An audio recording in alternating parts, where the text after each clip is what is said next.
tagodi komi baleje kewɗo jurum dendo aadaji e hurum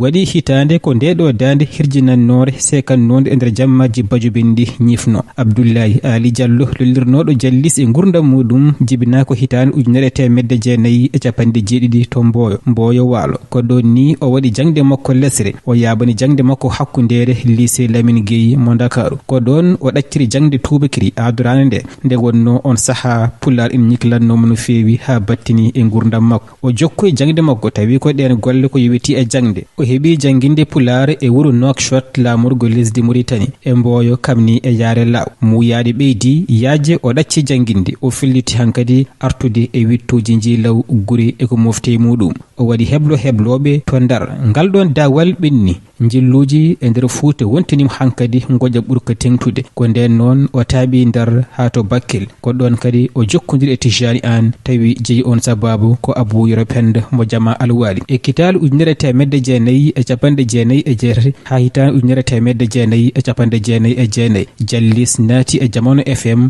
o laati gadiɗo haalde e goɗɗo radio nde Elimane Gamaji rutti e jomum o warti e haalirde Témoin FM Boubel Ñaaku ɗaccani o ruttini kadi wittuji jarali gure Fuuta e hitande 2004 hitande fawti hen woni hitande 2005 o naati radio Timtimol FM mo Matam Saldu Fouti FM noddimo hitande 2007 ha hitande 2010 ɗon noon o woppi kala ko yowiti e radioji o huccande leydi Mali wittoyde ko yowiti e gandal lasrare inde Gueno duuɓi 6 kebbuɗi o arti haalirde Safina FM nde radio fulɓe dari nde o watti toon kadi duuɓi 2 o jotti Jallis yellima diwanuji Sénégal ala hen ɗo woppi beele gurdam Abdoulaye Ali Diallo Jallis noon kumno ko 16 lewru yarkoma mbiyen octobre hitande 2022 to Fanayi o yurnoya to wuro mabɓe Mboyo on ñalawma yimiyankagal sonima Mboyo jibnino ɓiɗɗo basorɗo yeññi salsalti woni ɓesnore rendo muɗum yankinare neware teware ɗum koye jokkuji makko ɗe o setana Amadou Penda gando jarale